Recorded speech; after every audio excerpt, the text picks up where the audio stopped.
बिस्मिल्लाहिर्रहमानिर्रहीम। अस्सलाम वालेकुम फ्रेंड्स।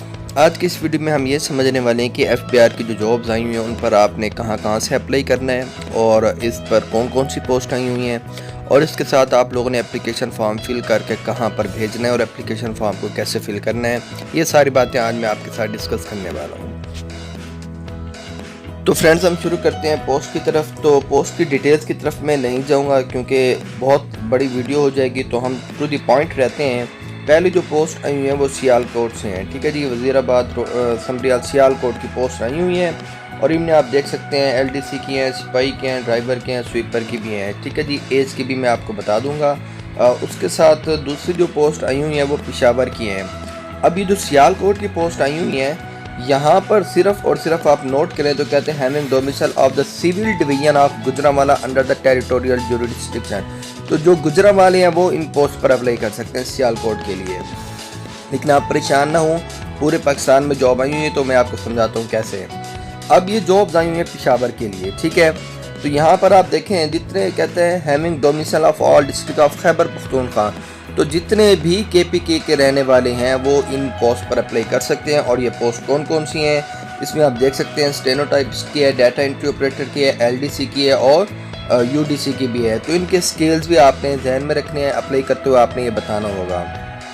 ओके जी, इसके बाद हम बात कर लेते हैं नेक्स्ट पोस्ट की। तो ये आगे भी आपको कह रहे हैं सिपाही की भी आई हुई यहाँ पर पोस्ट, ड्राइवर की भी आई हुई है और नैब कासिद की भी पोस्ट आई हुई हैं।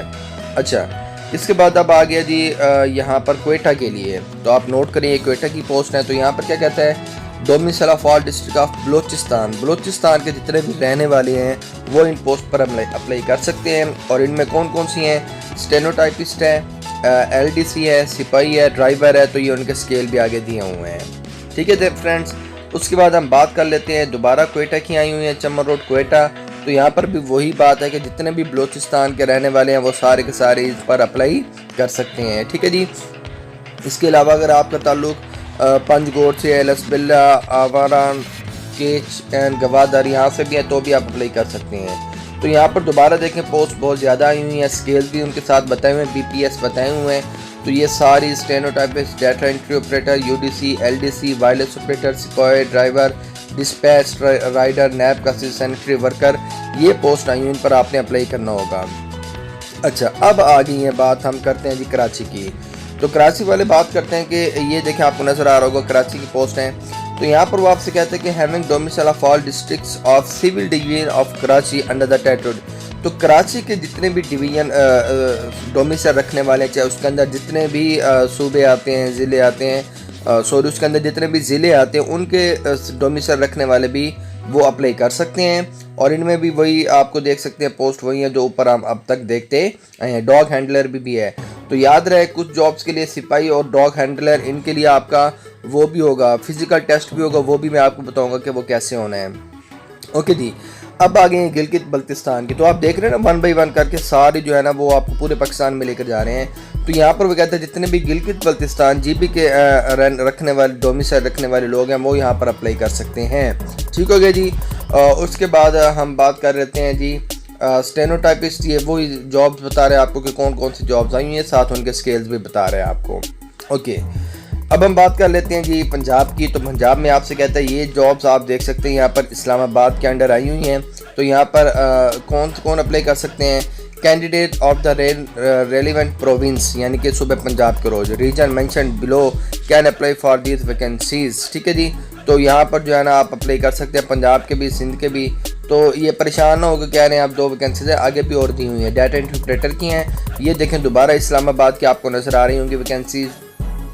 तो ये हैं जी number of candidates of the province, ठीक है जी। तो वो जो मेंशन किए हुए हैं यहाँ वाले अप्लाई कर सकते हैं। प्रोविंस जो नीचे बताए हुए हैं आप देख सकते हैं, पंजाब भी है और उसके साथ लोकल बेसिस पे भी आपको दी हुई हैं। तो इसमें आपके पास कौन कौन से stenotypist, data entry operator, UDC, driver, नैब का सीट।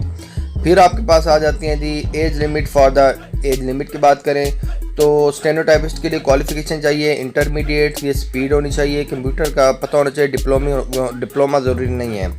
डाटा एंट्री ऑपरेटर के लिए आपको बैचलर डिग्री चाहिए फिजिक्स, मैथमेटिक्स या इकोनॉमिक्स में, और स्पीड ऑफ की जो है डिप्रेशंस वो इतनी होनी चाहिए 1 घंटे में 10,000।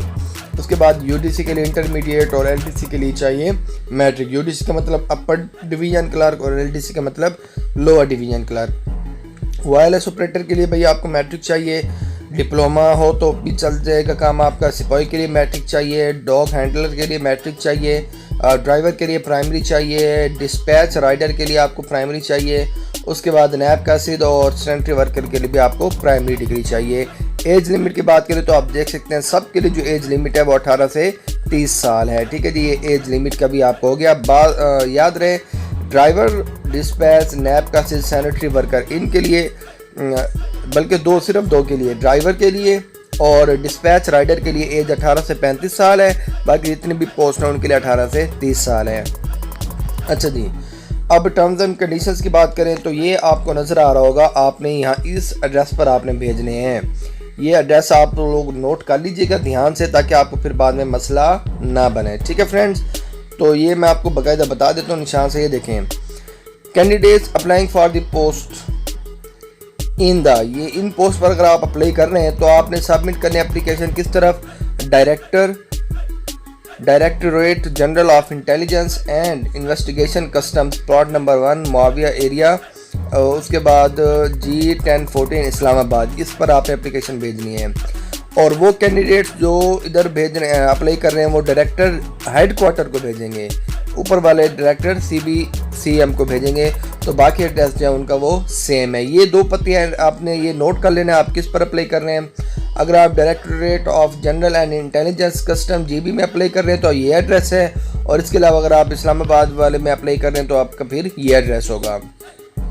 अच्छा जी, इसके बाद हम बात कर लेते हैं कि आपकी जो है ना एज रिलैक्सेशन भी कुछ दी हुई है, वो खैर ज़रूरी नहीं है, इतना आप बाद में नोट कर सकते हैं। हम चलते हैं फॉर्म की तरफ।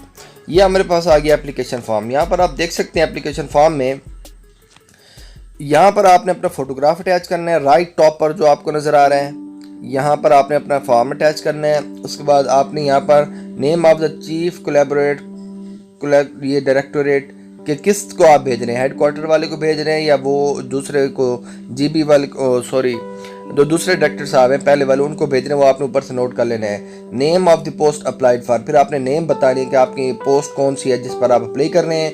यहाँ पर आपने अपना नाम लिखना है, यहाँ पर अपना CNA से लिखना है डैश के साथ, और उसके बाद डोमिसाइल का डिस्ट्रिक्ट बताना है आपने, ठीक है। उसके बाद father name, date of birth, province अपना बताएंगे।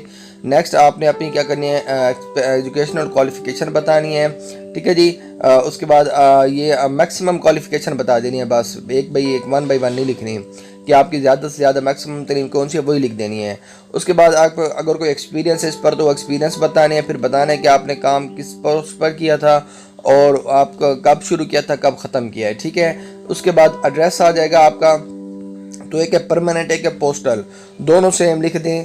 पोस्टल वैसे वो होता है कि जो जहाँ आप रह रहे हैं मौजूदा, और परमानेंट वो जो आपके शनाख्ती कार्ड वाला होता है, तो ज़्यादातर लोगों का सेम होगा तो आप दोनों का सेम लिख दीजिएगा। टेलीफोन या सेल नंबर यहाँ पर आपने लिखना है। For candidate already in government servant, तो आपने बताना है name of present post and BPS और नेम ऑफिस कहाँ पर काम कर रहे हैं, ये दोनों बताने हैं। ड्राइविंग लाइसेंस अगर आपका है तो वो आपने बताना है। नंबर ऑफ़ ईयर्स, ये अगर आप पहले मतलब काम कर चुके हैं आर्म फोर्सेस में तो कितने साल के लिए काम किया वो आपने बताना है। और उसके बाद आपने बताना है कि आप जो है ना proof of son of deceased government employ eligibility, अगर आप कोई क्लेम करते हैं कि मैं मतलब शहीद हूँ या मैं मिनॉरिटी से ताल्लुक़ रखता हूँ, उसके लिए आप पुराने आर्म फोर्सेस से रिटायर हैं तो उसका सबूत भी आपने देना होगा, ठीक है जी। तो ये सारी चीज़ें आपने करने के बाद डेट लिखनी है, और डेट लिखने के बाद आपने सिग्नेचर कर लेने हैं। अब याद रहे दोस्तों, अगर आप लोग यहाँ पर फॉर्म भेजना चाह रहे हैं तो डॉक्यूमेंट्स कौन कौन से भेजने हैं। डॉक्यूमेंट्स भेजने के लिए आपने सिर्फ अपने शिनाख्ती कार्ड की फ़ोटोकॉपी 2 अटैच करनी है टेस्ट करवा के, और एक पिक्चर अटैच करनी है, और इसके अलावा कुछ नहीं भेजना फॉर्म के साथ, ठीक है।